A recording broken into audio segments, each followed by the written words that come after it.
Quiero darles la bienvenida, buenos días a todos y todas quienes nos acompañan. Este 10 y 11 de abril íbamos a tener la primera de varias elecciones durante este 2021. Sin embargo, de acuerdo al proyecto enviado por el presidente de la República al Congreso y que se encuentra en pleno debate en este momento, lo más probable es que estos comicios se realicen el 15 y 16 de mayo. Pandemia de por medio, es posible. Se trata de una mega elección en la que vamos a elegir concejales, alcaldes, gobernadores regionales y constituyentes. Y esta última es la que nos convoca hoy, pues es una elección histórica en la que por primera vez los chilenos y chilenas definiremos quiénes redactarán la nueva constitución que probablemente nos regirá los próximos 40, 50 años. En el país son más de 1000 los candidatos a constituyentes para solo 155 cupos. Y en la quinta región, en el distrito 7 específicamente, que es el que nos convoca hoy, son casi 80 candidatos para solo 8 cupos. Precisamente por la relevancia que tendrá esta elección es que hoy estamos junto a 3 de esos casi 80 candidatos del distrito 7, bajo el prisma de poder ahondar en lo que va a ser esta elección histórica. Tenemos con nosotros a Paz Anastasiadis, abogada de la Universidad Adolfo Ibáñez, diplomada en Sistema Penitenciario y Derechos Humanos en la Universidad de Chile y en Descentralización y Desarrollo Local en la Universidad Alberto Hurtado. Ella ha sido seremi de Justicia y Derechos Humanos de la región de Valparaíso y asesora legislativa. Hoy día es candidata constituyente por el Distrito 7, representando a la democracia cristiana en el Pacto Unidad Constituyente. Está con nosotros también Jaime Baza, abogado también, académico en la Escuela de Derecho de la Universidad de Valparaíso, donde se desempeña como profesor de Derecho Constitucional y Teoría Política. Es doctor en Derecho por la Universidad de Barcelona, magíster en Filosofía por la Universidad de Valparaíso, magíster en Derecho de la Universidad de Chile y licenciado en Derecho de la Pontificia Universidad Católica de Chile. Él es candidato a constituyente por el Distrito 7 también, como independiente en cupo de Convergencia Social, dentro del Frente Amplio. Y estamos también con Juan Pablo Rodríguez, abogado de la Pontificia Universidad Católica de Valparaíso, director de la Fundación Piensa, que no sé si todavía director o quedó en stand-by eso, con especialización en el proceso legislativo y gestación de políticas públicas. Es magíster en Derecho de la Pontificia Universidad Católica de Valparaíso y profesor de políticas públicas en la misma casa de estudios. Juan Pablo es candidato a constituyente por el Distrito 7 también, como independiente en un cupo UDI de Chile Vamos. Como dicen, las reglas claras conservan la amistad, así que yo voy a dar las reglas claras al tiro, que ya se las dije en privado, pero para que las conozcan todos nuestros invitados. Cada candidato va a tener 2 minutos para responder cada pregunta que haremos. Luego, al final de las preguntas, van a tener 2 minutos de libre disposición para que puedan tratar algún tema que no hayamos conversado o ahondar quizás en alguno que sí hayamos tratado. Así que desde este minuto yo voy a poner mi amigo cronómetro, porque como les dije, voy a hacer bien Trachtenberg para el tema del tiempo, de manera que todos tengan igualdad de condiciones para debatir. Y lo primero que les quiero preguntar es, un poquito para romper el hielo también, ¿cómo se informa a la ciudadanía en profundidad sobre las propuestas de una campaña en medio de esta pandemia que estamos viviendo, con tanto candidato, con poca posibilidad de hacer terreno, con multitud de elecciones en paralelo? ¿Cómo se evita la desinformación? ¿Cómo se hacen conocidos? ¿Cómo se evitan las fake news? ¿Cómo se evita también o se hace contrapeso a la desidia un poco o el enojo que tiene la ciudadanía con el mundo político? Y vamos a partir en orden alfabético, así que con Paz. Bueno, saludar a todos, agradecer, por supuesto, a la Universidad Adolfo Ibáñez, quienes están hoy día, y también a nuestros candidatos, que somos 77 aquí en este Distrito 7. Bueno, efectivamente es una complejidad estar en un proceso de pandemia, pero también es una oportunidad, un proceso histórico. Me habría encantado, sí, que desde el 25 de octubre en adelante, la verdad que tuviésemos un programa de información acerca de lo que estamos viviendo, porque ganó en un 80% una nueva constitución. Para los candidatos es difícil, es un distrito con 12 comunas, 2 de ellas donde no podemos alcanzar, abarcarlas directamente, presencialmente, que es las islas, pero por otra parte es tratar de desplazarse el máximo posible, porque creo que es necesario la comunicación con las personas, el volver a recuperar confianza, legitimar este proceso, y los programas, claro, en las redes sociales, tengo página web, www.paganastc.cl, donde aparece el programa, sobre lo que vamos a empezar a conversar, porque también esto es un proceso de escucha, no es mi decisión sobre la de los demás, necesitamos 2/3 sobre una hoja en blanco. Por lo tanto, es complejo, sin duda, por las redes sociales, por supuesto que sirven, son una cooperación, los medios de comunicación, estos espacios, y por supuesto también todo lo que podamos hacer es llegando a la gente, conversando con ellos, porque esto, además de las propuestas de uno, tenemos que ser sumamente receptivos, porque la Constitución, las normas constitucionales tienen que tener una realidad, un enfoque de lo que vive cada uno de los chilenos y chilenas, los habitantes en nuestro territorio. Y creo que es parte también de un proceso de uno, en mostrar, conocer, pero también, por supuesto, escuchar y recepcionar la información que quieran para esta nueva Constitución. Muchas gracias, Paz. Jaime, ¿cómo se hace esto? Más en cuarentenado. Karen, ¿cómo se hace esto? Buena pregunta. Bueno, primero que todo, muchas gracias por la invitación. Creo que no habíamos tenido la oportunidad de compartir simultáneamente con Juan Pablo y con Paz. Hemos estado en otros espacios, pero las tres juntas creo que es primera vez. Mira, la verdad es que llevar adelante una campaña es difícil. Es una tarea súper compleja. Es muy motivante, ¿cierto? Es muy emocionante la posibilidad de conversar con la gente, con las personas del distrito, pero es difícil.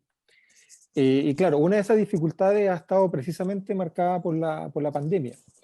Yo creo que ha habido un problema importante de información, ¿verdad? No hemos tenido una campaña comunicacional desde el Estado, desde el gobierno, que le dé la importancia necesaria a este proceso electoral, ¿cierto? Esta es probablemente la elección más importante de la historia de Chile. Y sin embargo, hoy día es lunes, formalmente las elecciones todavía son este fin de semana y todavía no sale la ley en la que se suspenden las elecciones. Y son las elecciones más importantes de la historia. Entonces, claro, las candidaturas tenemos la obligación de alguna manera compensar esa falta de información con los medios que tenemos a nuestro alcance. Y yo diría que a esta altura son básicamente 2 o 3. Primero, en febrero y marzo, mucho despliegue territorial, mucha presencia en calles, ¿verdad? En reuniones, en cabildos, etc. Segundo, redes sociales, ¿verdad? Redes sociales y página web, que ha sido también un factor de divulgación importante. importante. Y en tercer lugar, las radios principalmente. Yo creo que la radio ha sido un muy buen instrumento de socialización y democratización de estas conversaciones, porque llegan a espacios a los cuales físicamente muchas veces no se puede llegar. Gracias. Muchas gracias. Algo que olvidé decir antes de darle la palabra a Juan Pablo es para todos quienes nos están acompañando. Al final va a haber un espacio para preguntas, obviamente va a ser difícil hacerlas todas, pero haremos lo que más se pueda. Así que quienes tengan preguntas para los candidatos, por favor, a través del chat, y especificando claramente a quién va dirigida, si va dirigida a uno de los tres o a los tres, ¿ya? Juan Pablo, ¿cómo se hace esto? Si supiera. Hola Karen, no. Oye, muchas gracias por la invitación. Saludos también a La Paz, a Jaime, un gusto a colegas candidatos, que estamos ahora con la incertidumbre también de la elección, así que encantado de participar y gracias por la invitación. Saludos a todos los que nos están escuchando. A ver, esta es mi primera elección, Karen. Yo tengo 31 años, nunca antes había ido a una elección, por lo tanto tampoco tengo una referencia respecto de una elección normal, por así decirlo. Pero evidentemente, como dijo La Paz, como dijo Jaime, hay un mar de cuestiones que hacen de esta una elección muy, muy especial. Yo me puse como dos o tres reglas que creo grafican o responden lo que tú me estés preguntando, Karen. Por una parte, yo dije, mira, lo que tengo que hacer en esta campaña es, más que hablar mucho, más que andar predicando, más que andar dando recetas y como que yo me las sé todas como político o proyecto de político, es andar escuchando, escuchando y abriendo mucho los oídos y escuchando la percepción de la ciudadanía. Y en la primera fase de la campaña, en la que podíamos desplegarnos territorialmente, en la que pude recorrer todo el distrito arriba de la Juan Pineta, que es nuestra autocampaña, salvo las islas por razones obvias, me di cuenta muy rápidamente que la polarización que uno ve en la tele y en los diarios y en los medios de comunicación no es el Chile real, ¿no? Que el Chile real está mucho más conectado respecto de cuáles son sus anhelos, ¿no? Y que los políticos se pongan de acuerdo, se sienten a conversar con el que piensa distinto, establezcan bien las prioridades y avancen en una agenda clara que le mejore la calidad de vida. Y por lo tanto, a lo primero cómo se hace, yo creo que escuchando mucho. Y después, en la segunda etapa de campaña, está más sin despliegue territorial. Nosotros partimos, Karen, bueno, me suma lo que decía Jaime y La Paz respecto de los mecanismos concretos, pero nosotros partimos una campaña ya hace 3 semanas, viendo el estado sanitario crítico en el que estamos actualmente, que dijimos, mira, nos vamos a sacar las zapatillas y nos vamos a poner las pantuflas. Cambiamos las zapatillas por las pantuflas para no poner y exponer la salud de la población, de las vecinas, de los vecinos, de la gente que se acerca a nosotros, y ahí a través de acciones creativas, ¿no? Acciones creativas de cafés virtuales, Zoom, aprovechar la tecnología. Yo creo que existen los mecanismos, existe el interés, ciertamente está todo medio cuesta arriba por la incertidumbre, pero yo creo que la ciudadanía está interesada en el proceso y que en la medida que uno de buena fe se acerque con ánimo de escuchar, la verdad que en general, en mi caso, la recepción ha sido súper positiva y espero que también sea positiva en la medida que se acerque la elección. Lamentablemente, como se ha alargado, la gente se preocupa muy poquito antes, ¿no? Entonces, eso sí nos juega un poquito en contra de los candidatos de cómo mantener el interés por tanto tiempo, porque la verdad sea dicha, la gente está hastiada de la política, eso es un hecho y eso es real. Tiempo. Precisamente a partir de ese hastío un poco o de ese enojo de la gente con el mundo político, llama la atención, y no solamente en los candidatos constituyentes, sino también en los candidatos a alcalde, los candidatos a gobernador regional, etcétera, que los grandes ausentes en la campaña han sido precisamente los partidos políticos. Los afiches, etcétera. Cuesta mucho encontrar de qué partido político es cada candidato, como que se esconde un poquito bajo la mesa. ¿Por qué pasa eso? ¿Por qué los partidos están ausentes? ¿Tiene que ver con tratar de evitar conectarse con esta molestia ciudadana? Y ahora partimos con Jaime. Ay, justo estaba anotando. Bueno, este es un fenómeno que estamos viendo hace varias elecciones atrás. O sea, ya en los tiempos en los que se empapelaban las ciudades con carteles y cartas de la luz, que los logos de los partidos políticos están ausentes. No es algo nuevo. Ahora, efectivamente, hay un problema evidente con los partidos políticos, ¿verdad? Que siendo un eslabón fundamental para tratar la forma de acción política de la ciudadanía con el aparato estatal, donde se trata de representar esa voluntad soberana, no han cumplido, ¿verdad? Siendo un eslabón fundamental, no han cumplido con la tarea que se espera que cumplan. Y tanto los partidos políticos como parte importante del aparato estatal han sido utilizados en defensa de intereses particulares y no en defensa del interés general.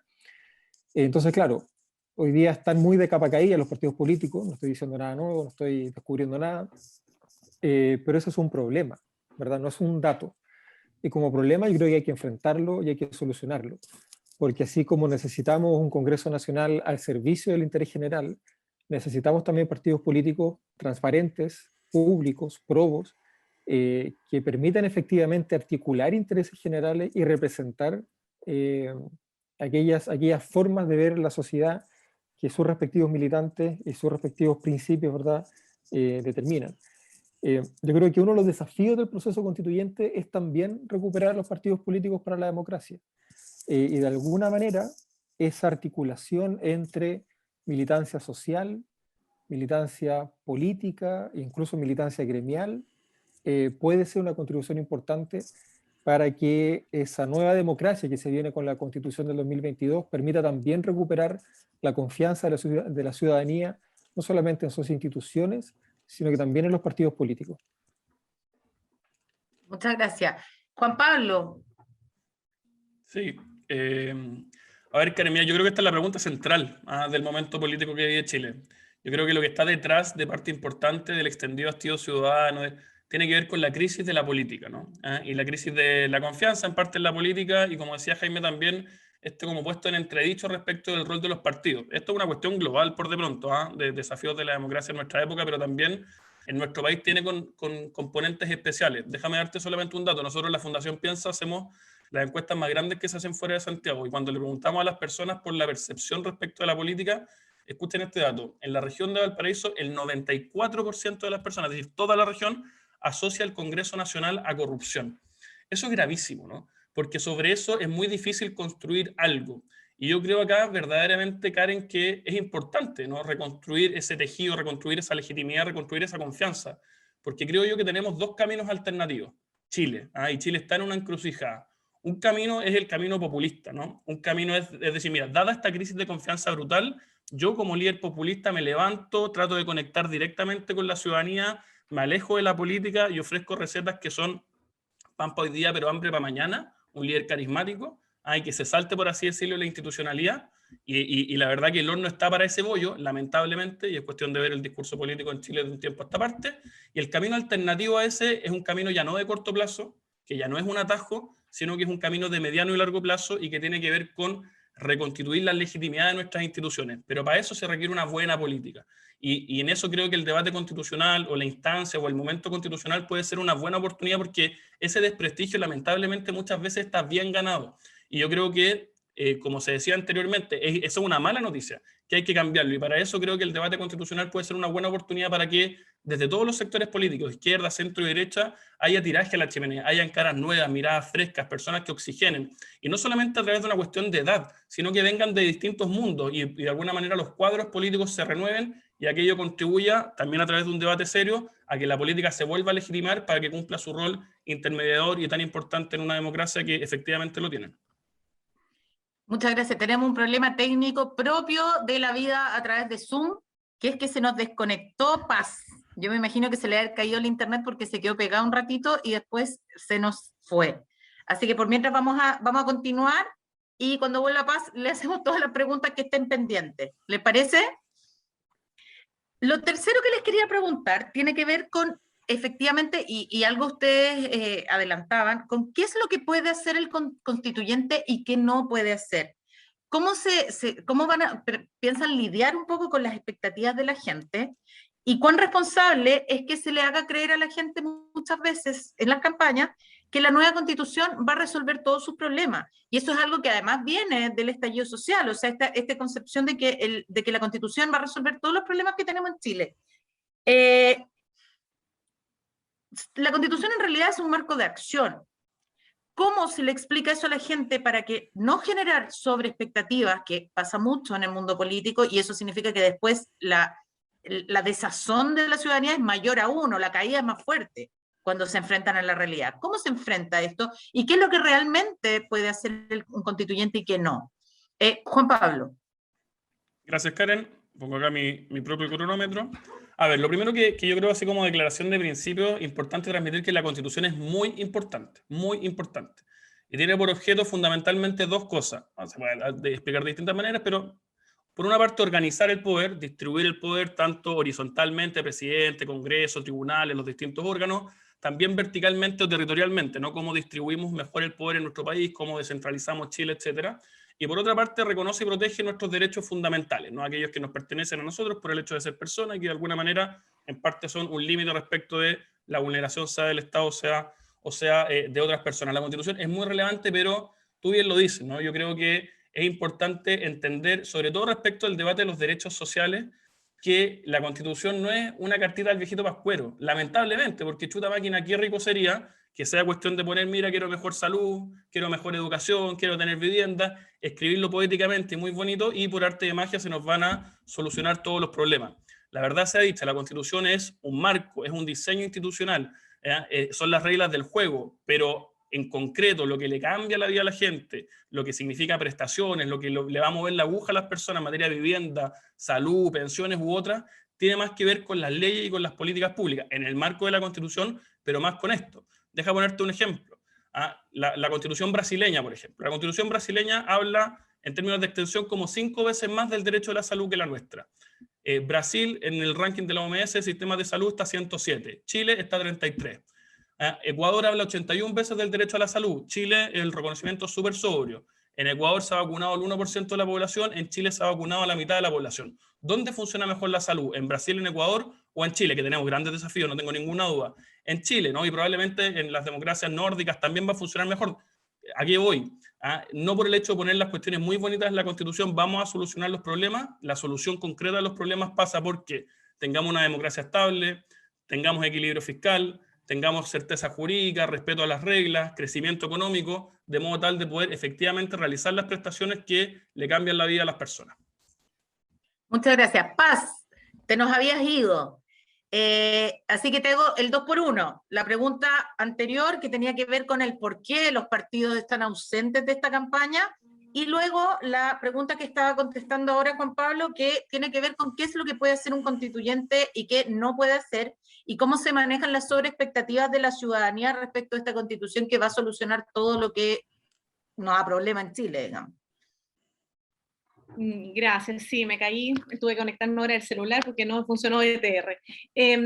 Bueno, mira, la verdad, la primera me tomó un poco de lo que alcancé a escuchar también de Juan Pablo, pero de Jaime. Acá yo creo que lo más profundo es asociado a esta crítica y la salida de los independientes, irrumpe todo este mundo independiente también como crítica a los partidos políticos. Cuando decían, es que mejor un independiente, la verdad que yo siempre iba hacia el no, ¿de dónde viene esta dificultad, esta posición de la ciudadanía de preferir un independiente? Y es justamente de lo que inicialmente también decía Jaime. Acá hay una crítica profunda a cómo se han desempeñado los partidos políticos. No me siento efectivamente representado por quien debiese hacerlo y por lo tanto pierdo la esperanza en esos partidos políticos. Y acá lo que tenemos que lograr es volver a construir y reconstruir esas confianzas perdidas en los partidos políticos, porque la verdad que los partidos políticos son necesarios para el reforzamiento y fortalecimiento de nuestra democracia. No hay terreno más fértil, más llano para un populismo, una dictadura que solamente independiente, como decía el libro El Príncipe, vivir para gobernar, por lo tanto lo que necesitamos es fortalecernos. Pero por supuesto una fortaleza dentro de lo que debiese cumplirse siempre desde el rol político, que es el bien común, porque no estamos sino para esa necesidad y el Estado es la mirada hacia las personas. Yo creo que ese rol de los constituyentes, tomándome esa segunda pregunta, es justamente apuntar a esta representación real, concreta de las personas. El rol y responsabilidad de nosotros está en hacer todo lo posible en relación al diagnóstico y al mandato democrático del 25 de octubre, que es nueva constitución. Ante eso, la verdad que todo ese recorrido que hemos trabajado, yo creo que muchos nos hemos encontrado en lo mismo. Creo que más está instalado en los medios de comunicación que en las personas, el creer que esta constitución va a ser realmente el cambio de hoy hacia mañana absolutamente distinto. Mucha gente dice, bueno, por lo menos para mis nietos. Pero la verdad que si no nos hacemos cargo en esta constitución, esta nueva constitución, de resolver los puntos, principalmente yo pienso, porque el mandato está en ello, en los derechos sociales, en esta nueva constitución, ni los nietos. Y esa es muchas veces mi respuesta y por eso lo relevante que es ir a votar este 15 y 16 de mayo ahora, en la nueva fecha que va a resultar finalmente el proceso legislativo que se está haciendo ahora, pero la verdad que estamos en ese punto. Sí me tomo y yo sé, creo, hoy día la Constitución nos hace cargo de los derechos sociales, hoy día nuestra legislación nos ha hecho cargo de los derechos sociales. Sin duda el debate tiene que estar en ello y yo estoy por generar consagración y garantías desde los derechos sociales a nivel constitucional, porque sin duda es el desde. Cuando hablamos de salud, lo hablamos la semana pasada con el presidente del Colegio Médico de acá de la región, Ignacio de la Torre. Si hablamos de salud y esa salud no llega en 6 meses y en 1 año, la verdad que no estamos hablando del derecho a la salud de todos y todos los chilenos habitantes del territorio. Estamos hablando solo para algunos, para quienes tienen. No podemos seguir normalizando que el hecho de no tener recursos signifique que mi expectativa de vida es mucho más baja que las personas que sí tienen. ¿Vamos a hacer ese cambio desde una constitución? Mi respuesta es, eso espero que suceda en la nueva constitución. Gracias, Paz. ¿Y es posible que eso suceda en la práctica, Jaime, y todas estas otras expectativas que tiene la ciudadanía? Mira, es interesante tener como antecedente que la historia de los últimos, no sé, 200 años, 150 años muestra que las grandes crisis económicas, políticas y sociales han sido enfrentadas con procesos constituyentes. No solo en Chile. Después de la Segunda Guerra Mundial, los países que la protagonizaron redactaron constituciones, los países que salieron de dictaduras redactaron nuevas constituciones, los países que salieron del proceso de colonización en África redactaron nuevas constituciones, los países del sur de Europa que salieron de dictadura, España, Portugal y Grecia en la década del 70 redactaron nuevas constituciones.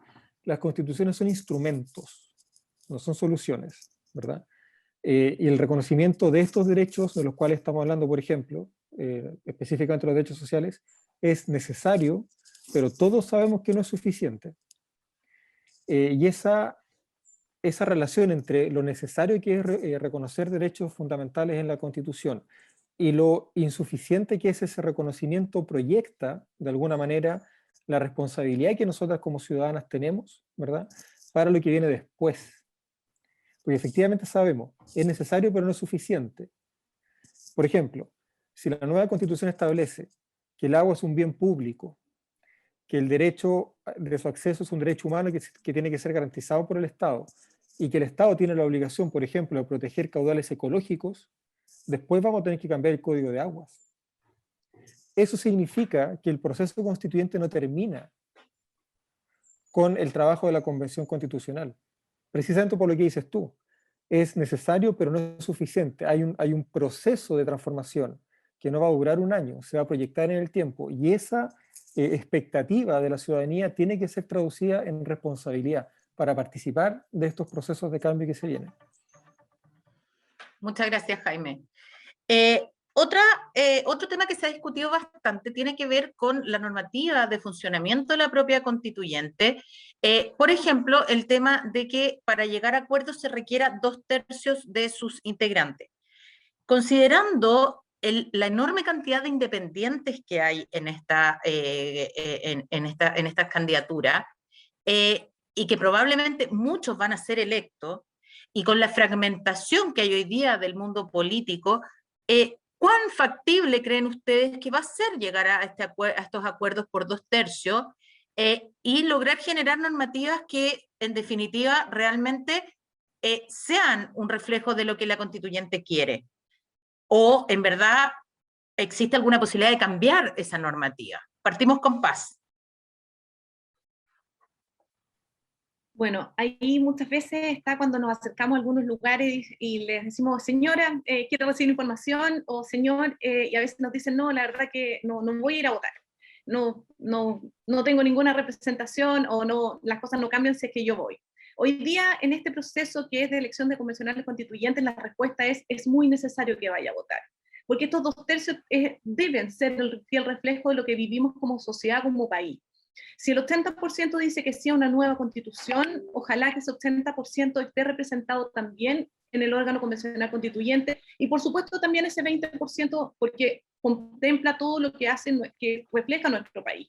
Es fielmente la representación, así como nos vamos a congregar y somos en paridad y con pueblos originarios, también debiésemos estar. Si fuese así, logramos estos 2/3 para hacer los cambios profundos y necesarios para nuestro país en cuanto a aquello que hoy día no va bien y que debemos conducirlo desde una constitución y con las normas que se dicten conforme a ella, porque no es un trabajo inmediato, lo señalaba la señora, lo señalaba acá también en esta conversación, pero por lo tanto es necesario, ojalá este voto incluso hubiese sido obligatorio, porque creo que es fundamental que reflejemos lo que estamos viviendo como país, porque esto, lo decíamos, es histórico. La República de Chile, en su conformación completa, nunca había tenido una constitución escrita por el pueblo mediante sus representantes elegidos democráticamente.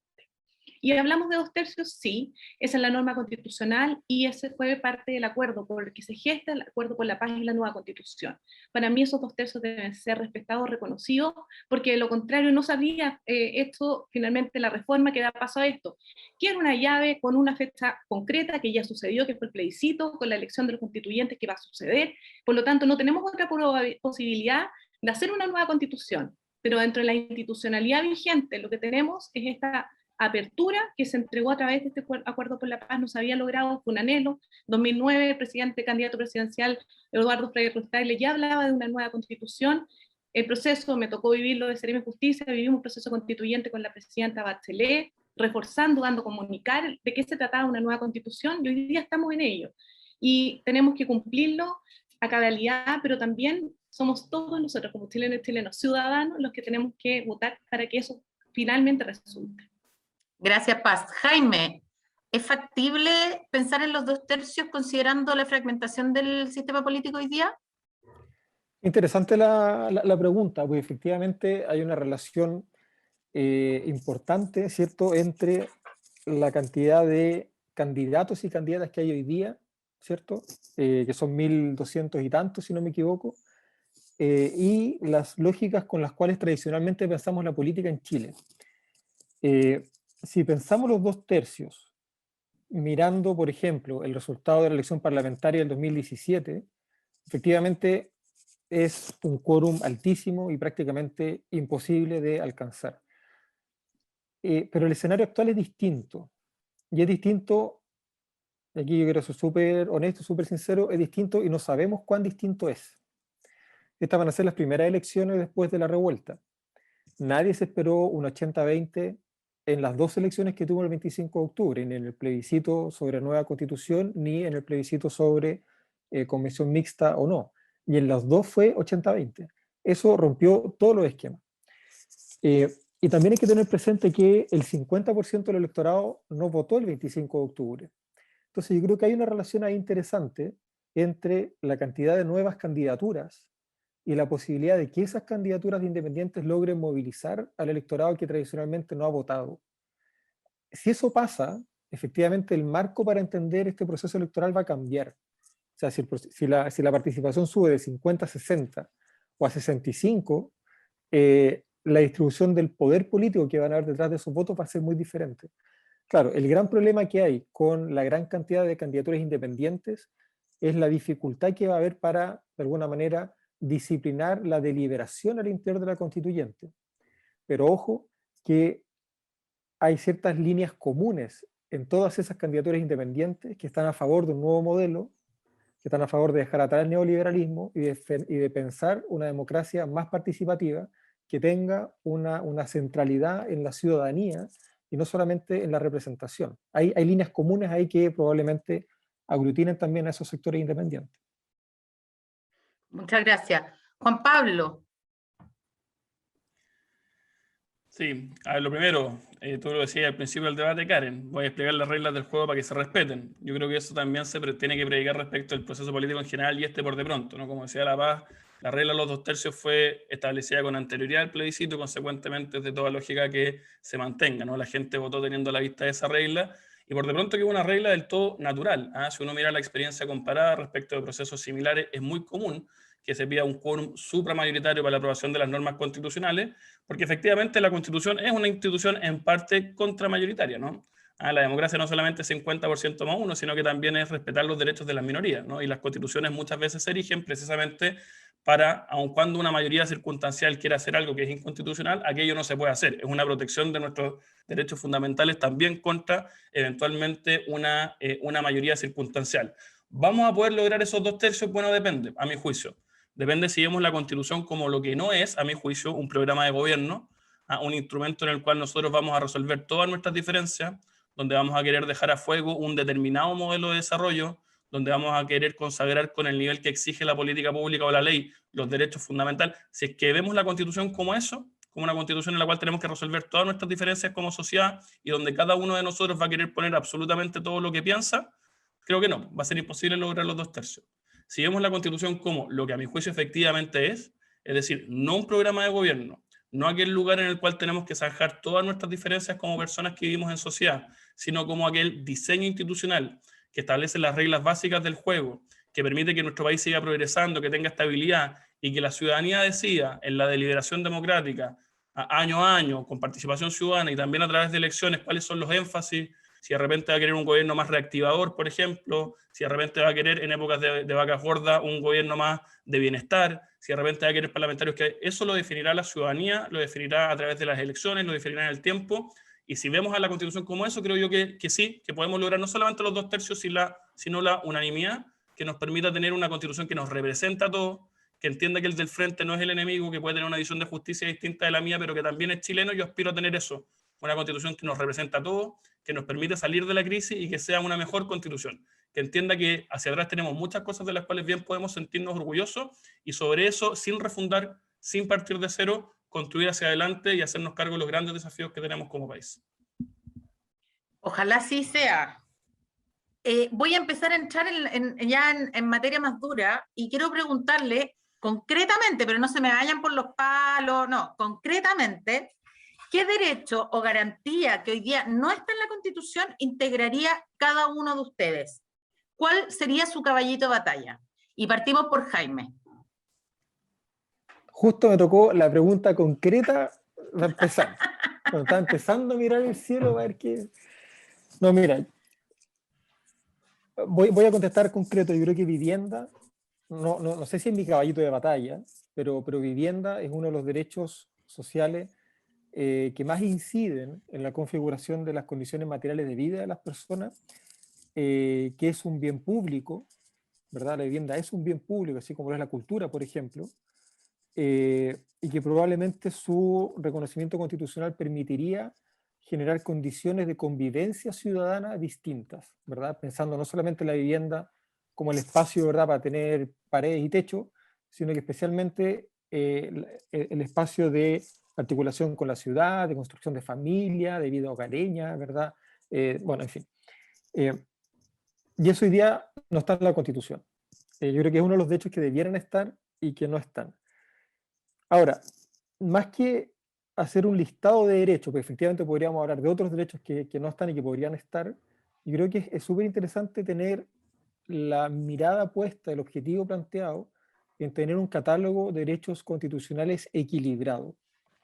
Más allá de que si es corto o es largo, más allá de si tiene muchos derechos o pocos, más allá de si tiene mucho detalle o poco detalle, que sea equilibrado, ¿verdad? Que genere un reconocimiento de la libertad, de la igualdad, de la fraternidad, que son los pilares del Estado de Derecho hace 250 años, en condiciones de equilibrio, para que los derechos puedan tener protección y reconocimiento equilibrado, pero además para que los grupos sociales que están detrás de esos derechos, que no son siempre los mismos, puedan tener también condiciones de desarrollo económico, social y cultural equilibrado.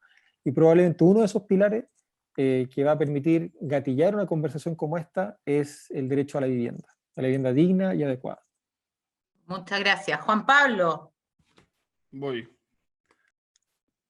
A ver, yo creo que es muy importante avanzar en perfeccionar y armonizar el catálogo de derechos fundamentales, y también estoy a favor, por ejemplo, de incorporar el derecho a la vivienda, el derecho a pensiones dignas u otros, pero si tuviera que, a la pregunta, elegir uno que no esté considerado actualmente, yo hablaría de el derecho a tener una buena administración por parte del Estado. Yo creo que soy de aquellos que creemos que las personas somos superiores y anteriores al Estado, ¿no? Sin personas no hay Estado y tenemos una finalidad trascendente que el Estado no tiene. La consecuencia de eso es que el Estado está al servicio de nosotros y no al revés, al servicio de nosotros. Y en tal sentido creo que es muy importante modernizarlo, llevarlo al siglo XXI. Yo creo que si la Constitución del 80 fue regida por la pregunta de más o menos Estado en parte, yo creo que hoy día tenemos que responder a la pregunta de cómo podemos tener un mejor Estado, un Estado que haga bien la pega. Yo creo que todos hemos sufrido de las ineficiencias del Estado, en una mala atención de salud, en una mala atención de educación, miles de papeles que nos piden para hacer cualquier trámite. ¿Por qué si yo pido una hamburguesa por Uber Eats me llega a los 20 minutos y si tengo que sacar carnet tengo que hacer una fila de 4 horas? Eso está mal. Y yo creo que tenemos que avanzar en asegurar el tener un derecho a una buena administración del Estado, un Estado que haga bien la pega. Y en ese sentido yo me imagino un Estado eficiente, con mejores sistemas de rendición de cuentas, con transparencia, que reduzca lo más posible la discrecionalidad del piruto, del dedazo político, la discrecionalidad política, y aumente lo más posible la carrera funcionaria, las agencias civiles, de modo tal de llevar a nuestro Estado, que está llamado a proveer bienes públicos de manera muy relevante, pero que haga bien la pega. También creo que es importante en ese mismo sentido establecer orientaciones a nivel constitucional y luego legalmente mecanismos de tolerancia cero a la corrupción, tanto en el Estado, que es una lacra, pero también en el mundo privado, donde yo creo que hay que avanzar hacia sanciones y penas de delitos de cuello y corbata, como la colusión de los pollos o del confort, ejemplificadoras como en el caso norteamericano, en donde efectivamente quienes cometen aquellos atentados contra la libre competencia paguen con penas de cárcel y de manera muy, muy severa. Así que derecho a una buena administración, el Estado está al servicio de la persona y no al revés. Eso lo incorporaría como un derecho que actualmente no existe. Muchas gracias. Paz, ¿qué incorporaría usted? Bueno, yo creo que el inicio del debate constitucional hoy día, si nos lleva, es a raíz de este acuerdo por la paz y la nueva constitución, hubo un estallido social con diversas demandas que eran sociales. Ante eso, yo creo que la primera respuesta tiene que ser cómo vamos a enfrentar el tema de los derechos sociales desde una constitución.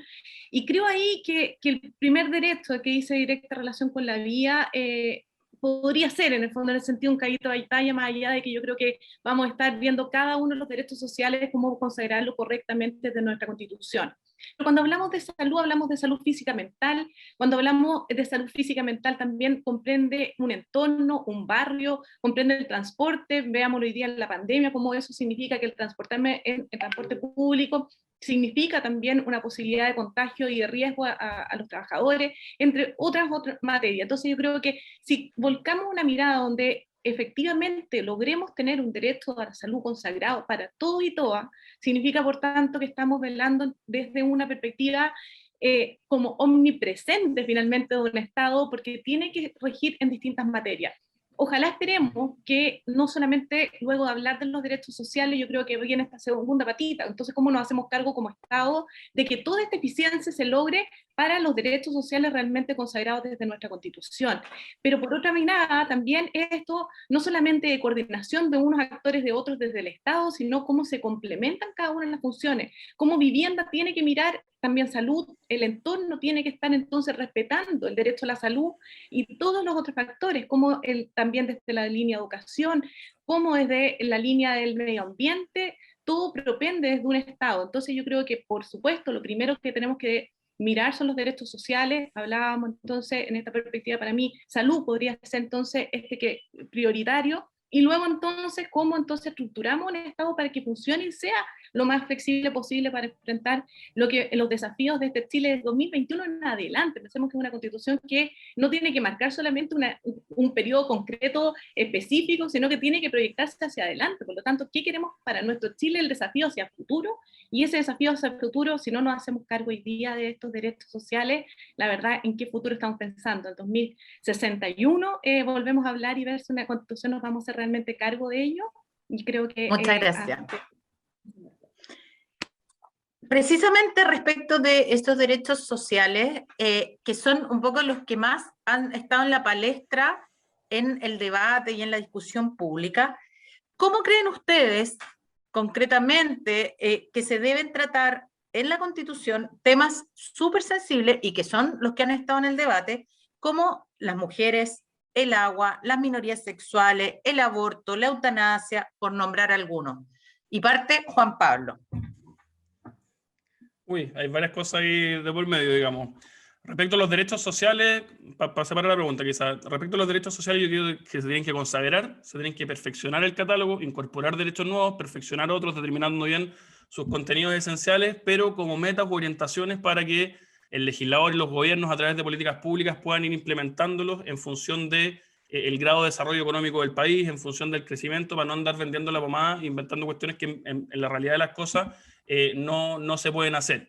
Creo además que no tienen que ser directamente hacerse justiciables por lo solo que establezca la Constitución, habida cuenta que a mi juicio en ese caso se basa a los jueces una decisión que es estrictamente política, se sustrae de la deliberación democrática futura aspectos que tienen que ser propios de la deliberación democrática y se deja una decisión política a jueces que no tienen la legitimación democrática para eso, uno, no son expertos en políticas públicas, sino que son expertos en derecho, dos, y en tercer lugar no cargan con la responsabilidad fiscal de sus decisiones. Por lo tanto, me parece que hay que consagrarlo, hay que dejarle a la ley la determinación de su contenido esencial, y en función de eso los jueces tendrán que ver cómo en el caso a caso se cumple con la prestación. Respecto del resto de los temas, bueno, son varios, depende de cuál. Hombres y mujeres, igualdad, dignidad y derecho entre hombres y mujeres, que se superen las diferencias arbitrarias que existen a nivel de legislación. En materia de derecho a la vida, soy un partidario del derecho a la vida desde la concepción hasta la muerte natural, y considero que la Constitución tiene que asegurar el derecho a vida a todas las personas y que la ley debe proteger la vida del que está por nacer. Creo que la familia es el núcleo fundamental de la sociedad, yo también mantendría eso. Creo que parte importante de nuestra crisis actual tiene que ver con la erosión de la institución familiar, y creo que desde el mundo de las políticas públicas uno se puede hacer cargo de eso. Por ejemplo... ¿Y esa familia compuesta por un hombre y una mujer? No necesariamente, no. Yo creo que es importante que la familia, sea cual sea su composición, se fortalezca, se robustezca, de modo tal de generar en ella aquellos aspectos que uno ve lamentablemente diluidos hoy día en nuestra sociedad y que tiene que ver con la importancia de la jerarquía, nociones de bien y mal, nociones de valores compartidos, nociones de respeto al que piensa distinto. Yo creo que esos valores que hoy día están en crisis en Chile y creo que explican parte del momento social que estamos, tienen que ver en alguna parte con la familia, y consecuentemente creo que también desde la política pública uno se puede proponer fortalecer la familia como ese núcleo fundamental de la sociedad. Muchas gracias. Paz, ¿qué pasa con todos esos derechos de los cuales se habla mucho?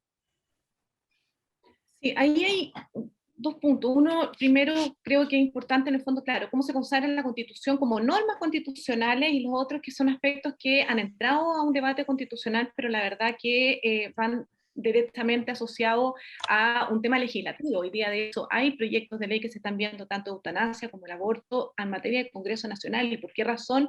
Porque es desde la Constitución lo que se hace desde este marco conceptual, y luego entonces el trabajo legislativo, y la Constitución tiene que ser lo más abierta posible, que exista un debate democrático. No obstante ello, creo que efectivamente si tenemos hoy día consagrado, y creo que el mandato de los derechos humanos es justamente avanzar, no retroceder. Hoy día tenemos un derecho de la vida que está por nacer, que creo que sin duda es relevante, y también, por supuesto, la integridad física y psíquica de las personas.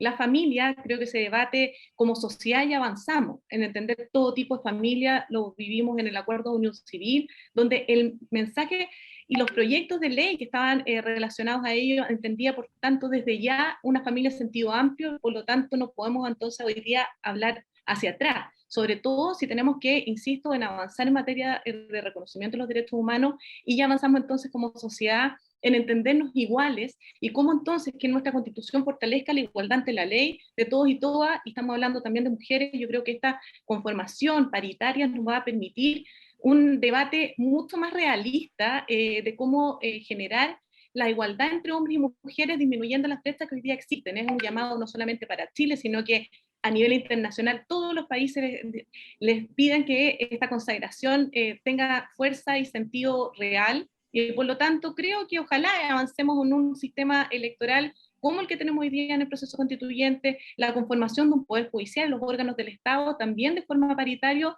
que empieza a ser referente. Si ya hoy día estamos mirando fotos donde solo aparecen hombres y nos llama a todos la atención. Entonces yo creo que la Constitución tiene que tener no solamente la visión, insisto, de hoy día, sino que esa proyección hacia futuro.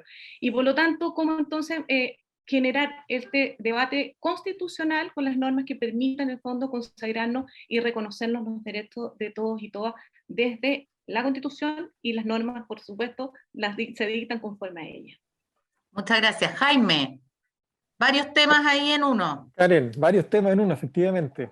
Mira, no sé si voy a alcanzar a abordarlos todos, la verdad, pero el punto de los derechos sociales, creo yo, es que los pensamos demasiado en clave individual, como si el ejercicio de estos derechos sociales solo generara efectos en el individuo aislado.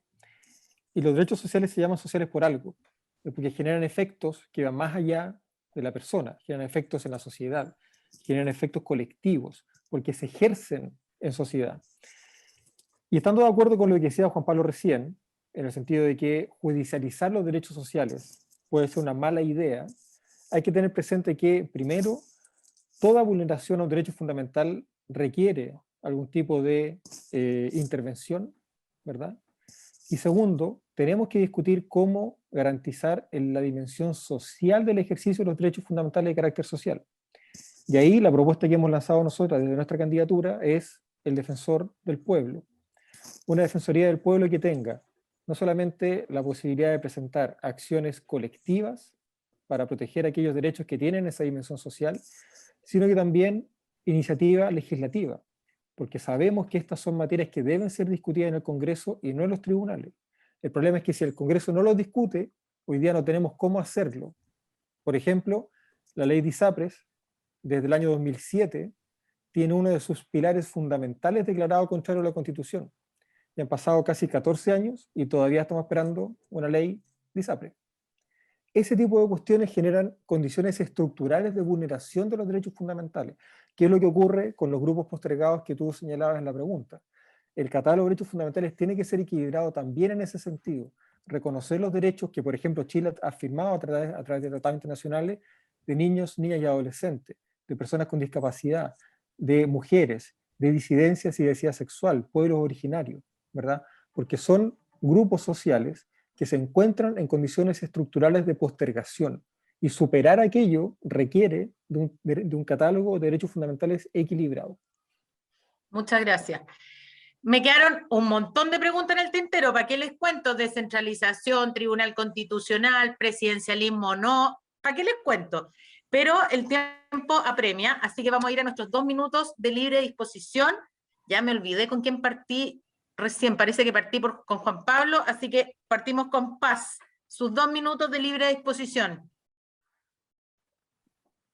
Bueno, continúo quizás con lo mismo, pensando desde una constitución donde hablemos de un Estado con solidaridad, pensemos en un Estado social y democrático de derecho, dejemos atrás esta subsidiariedad donde dejamos en la banca suplentes al Estado, jugando los privados, pero lo vemos bien desde la perspectiva de la pandemia, que es reciente, cómo ha significado que el Estado ha tenido que tener este rol protagonista por dos instancias, uno porque justamente se cumplen las condiciones del Estado subsidiario, donde tiene que empezar a jugar el Estado, pero a la vez también estamos justamente dentro de un estado de excepción constitucional, o sea, donde mejor se luce el Estado en un proceso es justamente, cuando hablamos de vacunas y de la entrega de camas, es justamente en un estado de excepción constitucional.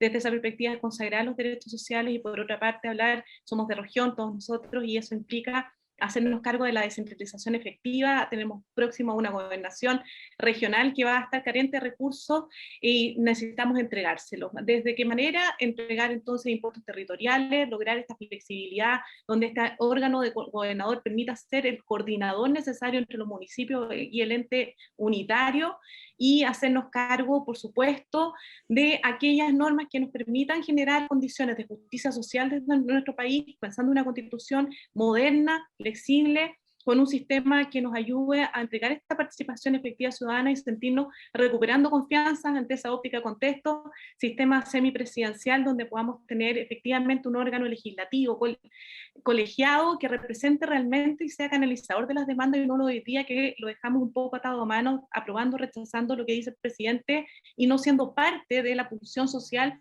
que se vive permanentemente en los territorios.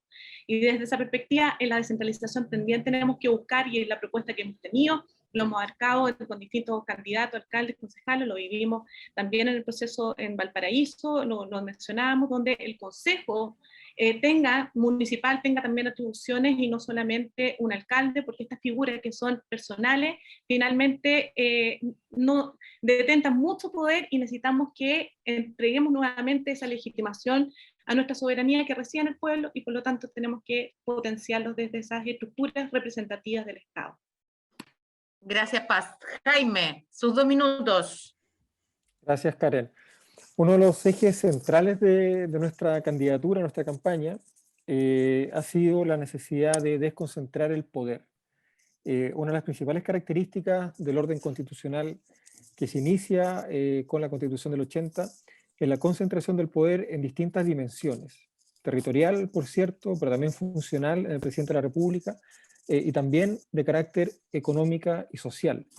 Hay formas de acumulación del poder político y formas de acumulación del poder económico que van en contra de la promesa de la democracia moderna, de la igualdad política. Esa concentración del poder evita que las personas podamos ser efectivamente iguales ante la ley, evita que las personas podamos ejercer nuestros derechos fundamentales en condiciones de igualdad.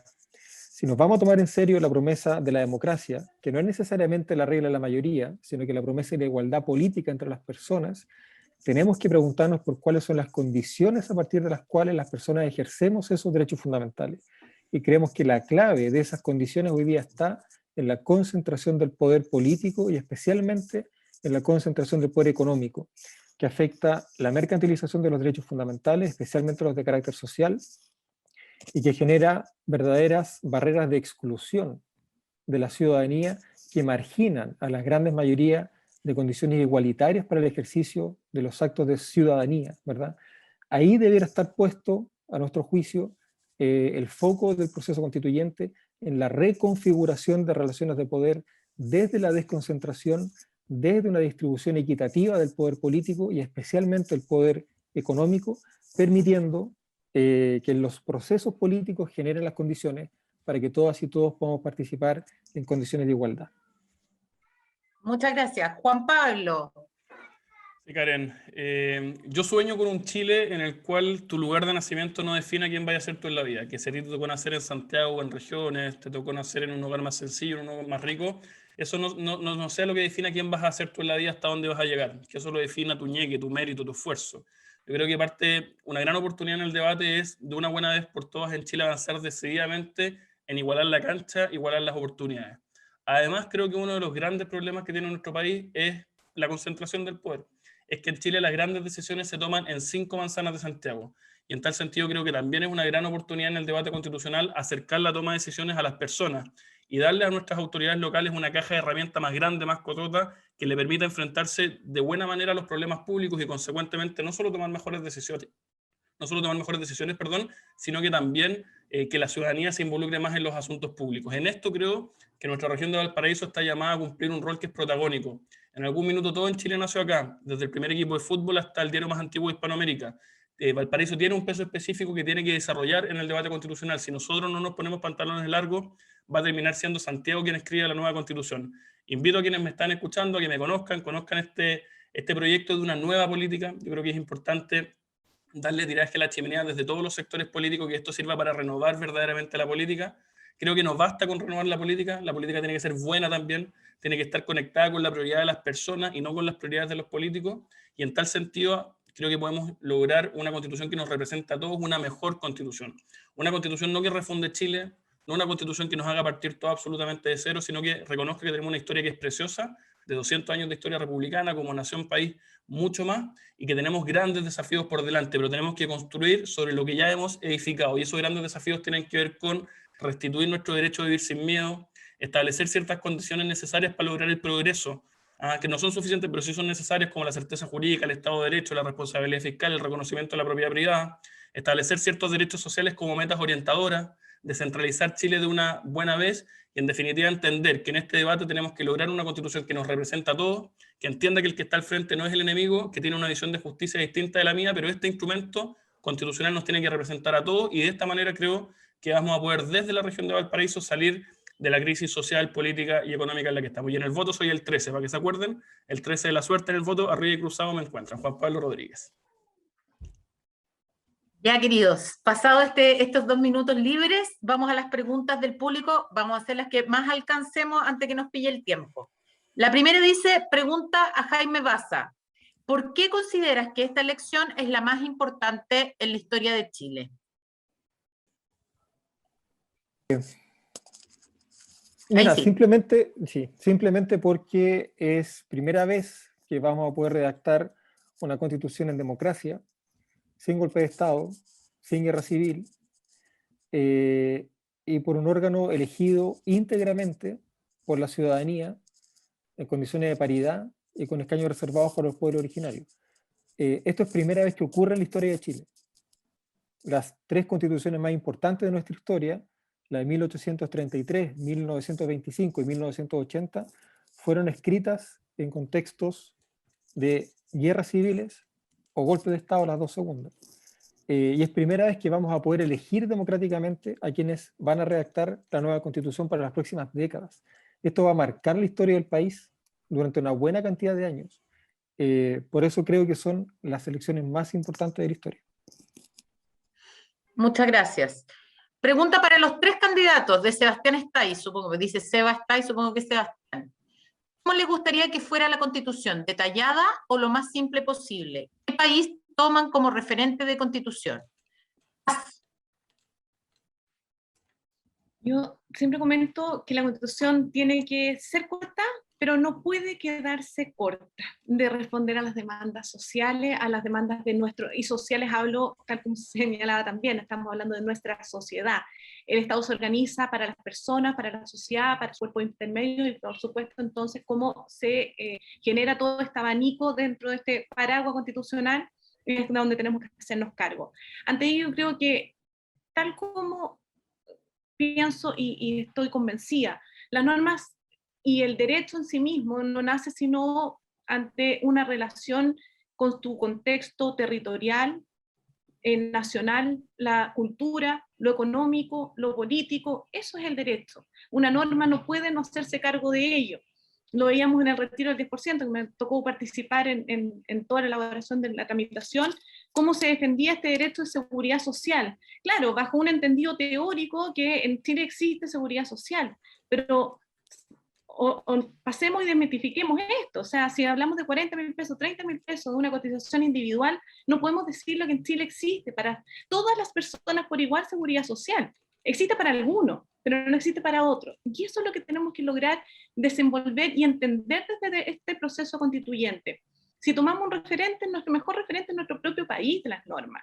Y de eso tenemos que sacar, porque no podemos estar sacando estructuras de otros países para decir que es lo mejor para nuestra propia idiosincrasia. Yo creo que tenemos que entender de mirar a las demás, pero de mirarnos principalmente a nosotros mismos. No puede volver a suceder, menos un constitucionalista, de un constituyente, finalmente que diga no tengo idea de la realidad que se vivía en nuestro país. Eso no nos puede suceder. Creo que es lo principal y es lo ético necesario para que nosotros entendamos que tenemos que generar una constitución desde nuestra propia dignidad humana. Gracias, Paz. Jaime. Siempre me han sorprendido un poco estas dicotomías, ¿verdad? Como si entre medio no hubiera nada, ¿verdad? Larga o corta, qué sé yo, abierta o cerrada. Yo creo que hay un par de como consideraciones previas que hay que tener presente. Mientras más detallada sea la Constitución, menos espacio queda para la acción política después, que es lo que ha pasado con la Constitución del 80. La Constitución del 80 es una Constitución corta, pero programática. Como decía Juan Pablo hace un rato, la Constitución del 80 es un programa de gobierno. Entonces, en ese sentido, claro, hay dimensiones de la Constitución que tienen que estar detalladas. Por ejemplo, las competencias de los órganos del Estado, especialmente los de rango constitucional, y otras que no pueden estar tan detalladas precisamente porque hay muchas dimensiones de la acción política que quedan para después, para la ley, para las políticas públicas. Y aquí la clave está, creo yo, en qué tan detallados vamos a tener los derechos fundamentales. Esa es la gran pregunta, ¿verdad? Y yo tengo la impresión de que, especialmente respecto a los derechos fundamentales más complejos, como salud, pero también como propiedad, la Constitución debiera reconocer el derecho, establecer ciertos marcos y ciertos márgenes generales, y luego reenviar las competencias al legislador, pero permitiendo al legislador efectivamente llevar adelante los programas de gobierno y de políticas públicas sin que programáticamente, como sucede hoy día, la Constitución sea utilizada como un dique de contención a los cambios sociales. Muchas gracias, Jaime. Juan Pablo. Karen, a ver, yo creo que hay dos tentaciones que hay que tratar de resistir. Una es la tentación revolucionaria o refundacional, que piensa que Chile partió con nosotros, ¿no? Y que hacia atrás, oye, bueno, habrá sido por algo, pero Chile partió conmigo, ¿no? Que yo lo veo en un grupo importante del espectro político y la población como muy presente. Chile no partió con nosotros, Chile tiene una historia que es riquísima y creo que sobre ella es importante que construyamos. Y esto es la pregunta de cuáles son nuestros referentes. En ese sentido yo también. Obviamente hay que mirar todas las constituciones paradigmáticas del mundo, pero nosotros tenemos una historia.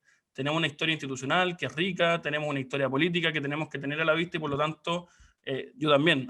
¿Qué constitución tengo a la vista? Bueno, la del 80, la del 25, la del 33 y los ensayos y los ensayos constitucionales anteriores. Primero, resistir a esa tentación de la refundación. Yo creo que tenemos que construir sobre lo que ya existe y sobre eso hacernos cargo de los desafíos que tenemos. Y una segunda tentación que creo que tenemos que resistir es la de ver la Constitución como un programa de gobierno. Decir, mire, este es el minuto y naturalmente, porque la política está, digamos, exaltada, hay grados importantes de polarización. Entonces, mire, resolvamos todas nuestras disputas, todas nuestras controversias en la Constitución. Este es el momento, yo creo que no, tanto por la naturaleza de la Constitución, ya lo hemos dicho largamente en esta conversación, y también por la regla de los 2/3. Y en tal sentido yo creo que es muy importante a quienes aspiramos a representar a la región como convencionales, que vayamos con ese sombrero a la convención, entendiendo que este tiene que ser un instrumento que nos represente a todos. Y para que sea un instrumento que nos represente a todos, para que sea un diseño institucional en cuyo paraguas, ¿no?, se puedan dar distintos modelos de desarrollo, se pueden dar distintos énfasis por parte de la deliberación política, creo yo que, como por ahí dijo algún profesor de Derecho Constitucional, a la Constitución hay que irle más con goma de borrar que con lápiz de marcar, ¿no? Y tiene que ser un marco, una estructura, un diseño, una cancha, en la cual la acción política se pueda desenvolver. E insisto, será resorte de los chilenos los que decían cuando elijan presidente, cuando elijan parlamento, cuáles son los énfasis y hacia dónde quieren que vaya el país. No creo que esta Constitución tenga que ser ni la revancha de un sector político, ni una camisa de fuerza que impida que la deliberación democrática defina año a año cuáles son los énfasis o los caminos a través de los cuales tiene que seguir avanzando nuestro país. Muchas gracias. Consulta para todos de Francisco Núñez. Como abogados, ¿sienten que hay desconocimiento por parte de los candidatos a constituyentes de qué es y el tipo de normas que debe tener una constitución? Y partimos con, ya no me acuerdo con quién partí, con La Paz parece que partí recién. Vamos a partir entonces con Jaime. Gracias, Karen. Buena pregunta, Francisco. Diría que en parte sí y en parte no. Claro, si el parámetro de la pregunta es lo que un abogado o una abogada sabe de Constitución, claro, ciertamente la ciudadanía no tiene ese nivel de conocimiento. Pero por otro lado, yo creo que es importante considerar que el malestar social que se expresó el 18 de octubre de 2019 no está ahí por casualidad, ¿cierto? Está ahí porque las personas saben perfectamente bien cuáles son las condiciones a partir de las cuales ejercen sus derechos fundamentales, especialmente los de carácter social. Las mayores muestras de abuso de poder están ahí, ¿verdad? Y no hay que ser experto, no hay que ser técnico en esto para entender que ahí hay un problema con el diseño, con el reparto del poder político en el país. Ahora sí, vinculado un poco a una de las primeras preguntas que nos hacía Karen, a propósito de qué es lo que puede hacer la constituyente y qué no, efectivamente hay muchas expectativas puestas en el trabajo que haga la Convención Constitucional. Y por eso yo creo que es interesante poner un poco de perspectiva histórica y tener presente que el proceso constituyente no va a terminar cuando la Convención Constitucional se disuelva, precisamente porque muchas de las definiciones que tome la nueva Constitución van a tener que ser desarrolladas en leyes posteriores, y eso también va a formar parte de un proceso de transformación que se va a proyectar en el tiempo. Muchas gracias. Juan Pablo. Dame un segundito, ahí voy. La pregunta era, perdón. La pregunta era si como abogados creen que hay perfecto. desconocimiento. Sí, disculpa. Perfecto, Karen. A ver, lo primero, yo creo que este no es un debate, como que uno dice, debate de abogados, así como el proceso constitucional, los que tenemos legitimidad para hablar somos los abogados, los que tenemos que... No, yo creo que todos tenemos legitimidad para hablar, que no es un proceso que tiene que ser ni cooptado por la academia, ni por los abogados, ni mucho menos por los abogados constitucionalistas, y por lo tanto, yo en principio no veo con malos ojos que naturalmente exista desinformación respecto a qué hace o no hace una constitución, o que si con suerte los alumnos de derecho saben lo que hacen, uno no puede pedirle a la población general que sepa, ni mucho menos, ¿no? Dicho eso, sí creo que es muy importante, y haciendo esa salvedad, comprender que la Constitución, fuera de ser un pacto social, fuera de ser nuestro contrato, fuera de determinar cuál es el ethos de Chile, el país que somos, el que queremos ser, sí es un instrumento técnico jurídico, ¿no? Sí es un documento, un instrumento que produce efectos jurídicos, y que una manera de comprenderlo es como la cúspide de la pirámide normativa, ¿no? La ley suprema, ¿no? La ley suprema que determina cómo se dicta el resto de las leyes, que el resto de las leyes tiene que ser armónica con ella, y también la actuación de la autoridad pública tiene que ser armónica tiene que respetar lo que establece la Constitución. Y en tal sentido, sí, a mí me parece muy importante que quienes aspiran a ser convencionales constituyentes se informen respecto, ¿no?, de estos efectos técnicos jurídicos. Y a tu pregunta, va a ser súper sincero, yo sí noto grados relevantes de populismo, ¿no?, en quienes aspiran a la Convención Constitucional. Creo que hay ciertos elementos electorales que lo explican naturalmente, ¿no?, porque es difícil conectar desde lo propio de la Constitución, pero creo que eso genera un efecto que es nocivo, cual es elevar mucho las expectativas de la ciudadanía respecto a lo que puede hacer la Constitución, y tiendo a creer yo que lamentablemente, una vez terminado este proceso, la ciudadanía se va a dar cuenta que aquellos aspectos por los cuales salió a marchar, aquellos aspectos que se expresan en el extendido activo ciudadano que existe, no tenían tanto que ver con la Constitución. Algunos sí, probablemente, no he visto un gran espacio para avanzar, pero muchos otros no. Muchos otros no. Tiempo. Perfecto. Paz. Estás en silencio. Ahí sí. Sí. Oye, cuando Juan Pablo preguntó cuál era la pregunta, y a mí ya ahora me acordé. Te salvé. Me acordé. Bueno, la verdad que claro, o sea, efectivamente, si uno ha estudiado, tiene mucho más claro hacia dónde, qué proyecta una constitución o cuáles son las normas constitucionales. Es comprensible que existan ciertos aspectos. Y que son positivos, porque insisto, la norma constitucional tiene que recoger realidad, y si hay anhelos que son legislativos, bueno, detrás de eso entonces, ¿cuáles son? Y lograr dentro de este debate constituyente, lograr ver cómo se pueden plasmar desde una constitución, y si es efectivo no hacerlo, o si es dañino no hacerlo. Dañino en qué sentido, lo comentábamos.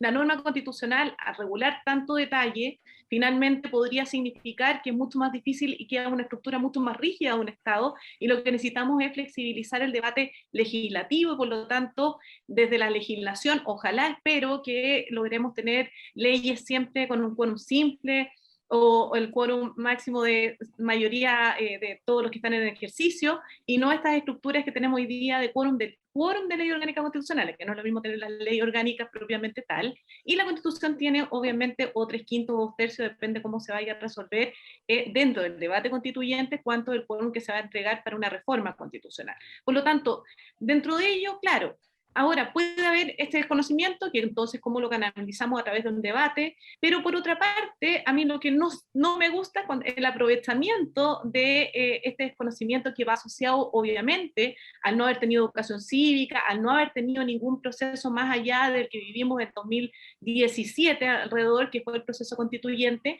el saber en el fondo en qué consiste una estructura constitucional versus las demás legislaciones que se puedan dictar. Sí, el aprovechamiento, por supuesto que no me gusta el poner debates que son netamente de materia legislativa por hacer un punto más bien político, sea dentro del candidato que sea, más allá de lo que corresponde a nivel constitucional para ampararse en el fondo de la propuesta de candidatura, cuando que la candidatura iba asociada hoy realmente y el país necesita.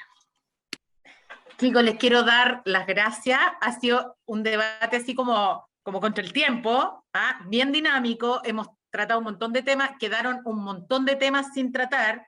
De hecho, así como a mí me quedaron un montón de preguntas, quedaron un montón de preguntas del público, pero lamentablemente el tiempo se nos hizo nada.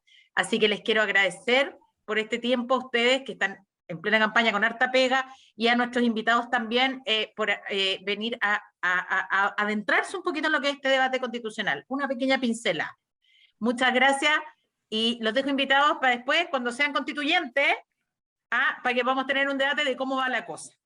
Un abrazo a todos. Oh, gracias a todos. Muchas gracias por la invitación. Gracias, Jacopa. Chao, muchas gracias. Gracias a todos, Chao. y también por quienes estuvieran ahí escuchándonos. Gracias. Chao. Chao, chao.